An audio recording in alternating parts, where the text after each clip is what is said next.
दोस्तों नमस्कार, मैं रणबीर सिंह और दोस्तों हम पहुंचे हैं सेक्टर 12 लघु सचिवालय के सामने। देख सकते हैं सचिवालय है और यहाँ पर तमाम जनता सरकार मोर्चा की जो टीम है पहुंची है और बैंकों की कूटनीति के को लेकर के ये यहाँ पर आज ज्ञापन देने पहुंचे हैं। डीसी साहब को ज्ञापन देने के लिए पहुंचे हैं। तमाम लोग हैं, देख सकते हैं आप, और बात करेंगे इसलिए पहुंचे हैं ज्ञापन देने के लिए। कौन सा ज्ञापन देने के लिए पहुंचे हैं देख सकते हैं। यहाँ पे नरेंद्र चौधरी हैं, देख सकते हैं, और बैंकों की कूटनीति को लेकर के तमाम लोग पहुंचे हैं ये यहाँ पे। और दोनों जगह एक ही बात रहेगी, कोई नहीं। आप पहले एक बार यहाँ पे जो आपको करना है वो कर, एक बार तो यहीं पे दे दो बाइट और बात करते हैं। भारत माता की, भारत माता की। बैंकों की तानाशाही नहीं चलेगी, बैंकों की गुंडागर्दी नहीं चलेगी। बैंक वालों होश में आओ, होश में आओ, होश में आओ। घर की कुर्की नीलामी नहीं चलेगी, घरों की कुर्की नीलामी नहीं चलेगी, जमीन की कुर्की नीलामी नहीं चलेगी, बैंकों की तानाशाही नहीं चलेगी, बैंकों की मनमानी नहीं चलेगी।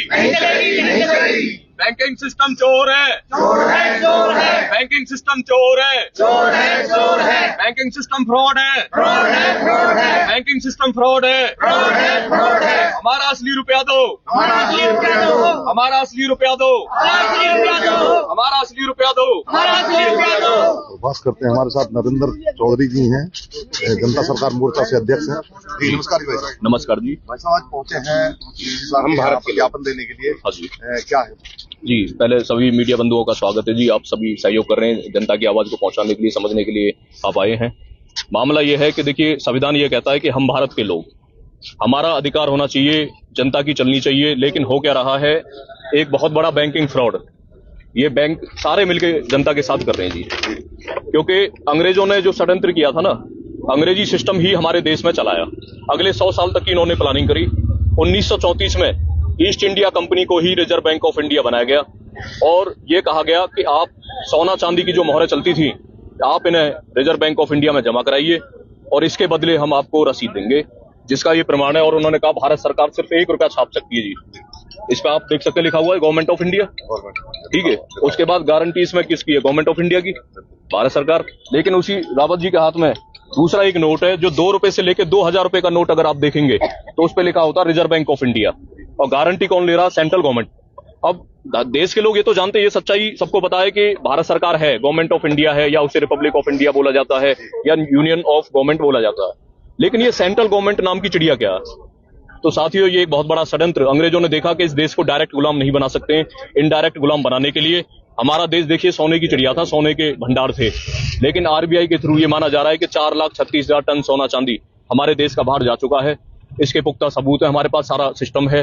क्योंकि साथियों, जब ये संज्ञान में आया तो ये जन जन तक ये आवाज पहुंचनी चाहिए। इन बैंकों के द्वारा क्या किया जा रहा है? नकली करेंसी चलाई जा रही है। क्योंकि हमारी जो टीम है उसने आरटीआई लगाई तो ये पूछा गया आरबीआई से कि ये करेंसी छपती कैसे, चलती कैसे है। तो आप सबने भी सुना होगा, जितना सोना रिजर्व कराते हैं ना, उतनी ही करेंसी छापनी पड़ती है रिजर्व बैंक ऑफ इंडिया को। तो ये आरटीआई में पूछा गया कि मतलब आज के वर्तमान स्थिति में भारत देश में कितना सोना रिजर्व में है। तो वहां से निकल के आया 800 टन सोना रिजर्व में। तो उसके हिसाब से हमने पूछा कि हमारे इसका स्टैंडर्ड क्या है। क्योंकि जो ये रुपया होता ना जी, ये ना तो ये वस्तु है ना ये मुद्रा है, ये मानक है। मानक है, जैसे 1 किलोग्राम बराबर 1000 ग्राम होता भार का मानक है। और अगर किसी दूरी को मापना हो तो 1 मीटर बराबर 100 सेंटीमीटर, और अगर हमें वजन का करना हो तो 1 किलोग्राम बराबर 1000 ग्राम। तो ये जब जानकारी हासिल हुई, ये रिसर्च किया गया और रिसर्च में बहुत सारी टीम लगी हुई जो 12 साल, 15 साल, 20 साल, 25 साल से ये संघर्ष कर रहे हैं कि इस देश में आखिर ये गरीबी, भुखमरी, बेरोजगारी, भ्रष्टाचार, अपराध, इसकी जननी कौन है? क्या ये सिस्टम बना हुआ देश का? तो इसके पीछे का कारण निकल गया साथियों। ये खेल रच रहा है आरबीआई के थ्रू और ये सारे बैंकिंग सिस्टम इसमें मिले हुए हैं। ये बहुत बड़ा फ्रॉड, एक बहुत बड़ा घोटाला देश में चल रहा है। तो सर क्या लगता है, डीसी साहब को ज्ञापन देने से बैंक सुधरेंगे? देखो जी, डीसी साहब को हम ज्ञापन देंगे। मैं चाहूंगा रावत जी इस पर अपना बात रखना चाह रहे हैं। जी आदरणीय साथियों, डीसी साहब को हम ज्ञापन इसलिए दे रहे हैं कि जैसा आप देख रहे हैं, ये 2 नोट हैं। ये है करेंसी नोट, भारत सरकार का नोट, इसमें भारत सरकार लिखा हुआ, नीचे है रिजर्व बैंक ऑफ इंडिया का नोट। और ये जो नोट है ये नकली है। इसके माध्यम से देश की जनता को लूटा जा रहा है और डीसी साहब को ज्ञापन इसलिए दे रहे हैं, डीसी साहब से बात इसलिए करेंगे कि जब भी बैंक की रिकवरी होती है, किसी की मकान दुकान कब्जा करना होता है, उस पर कब्जा लेना होता है, तो डीसी साहब के आदेश से लिया जाता है। अगर डीसी साहब बैंक वालों के हैं तो इस देश के भी हैं, क्योंकि यह नुकसान डीसी साहब का भी है। ये जो रुपया हमारा जब्त हो रहा है, सोना, इस नोट के बदले जो सोना हमें मिलना है, जो हमारा जमा है, वो डीसी साहब का भी उतना ही और हमारा भी उतना ही है। तो डीसी साहब ये कुर्की के आदेश देना बंद करें और इस देश की जनता की रिकवरी कराएं बैंकों से। आप जो इस नोट को नकली बता रहे हैं, किस आधार पर बता रहे हैं? हम इस आधार पर बता रहे हैं कि जितना सोने के आधार पर रुपया छपना चाहिए था, नोट छपना चाहिए था, ये उससे कई हजार गुना अधिक छप चुका है। 1,76,000 करोड़ लोगों को लोन बांटा हुआ है।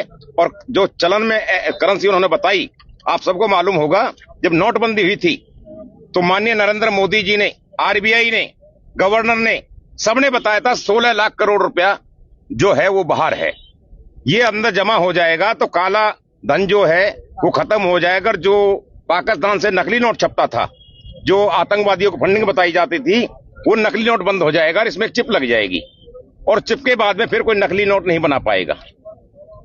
नोट आया, 2000 का भी नोट आया और आप सबके सामने 2000 का नोट गायब कर दिया गया है। और करेंसी जब छपी उस समय 16 लाख करोड़ बताई, उसके बाद में 18 लाख करोड़ 2000 के नोट के रूप में आया, जो वापस जमा हो चुका है। तो करेंसी तो वही 16 लाख करोड़ रुपए रह गई और 176 लाख करोड़ का कर्ज है इस देश की जनता पर।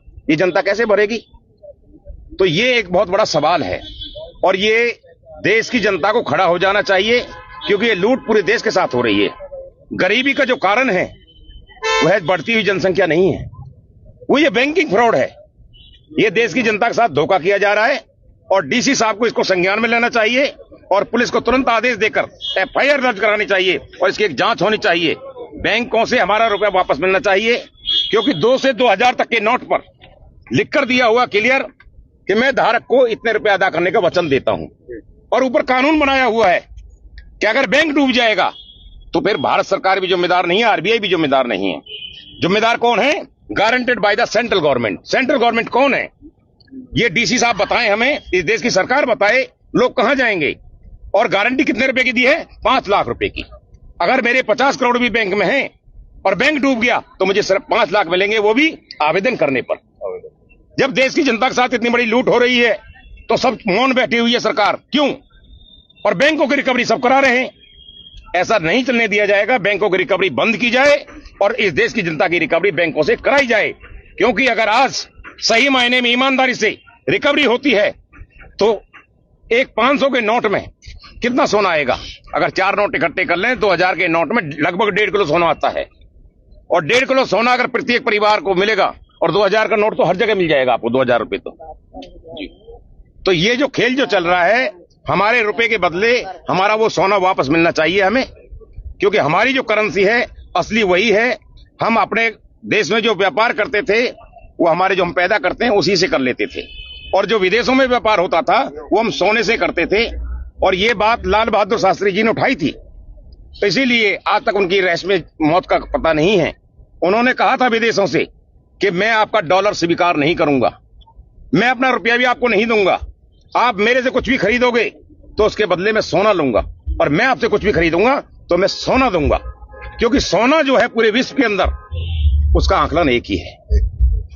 इसलिए आज लड़ाई अपना रुपया वापस लेने की है।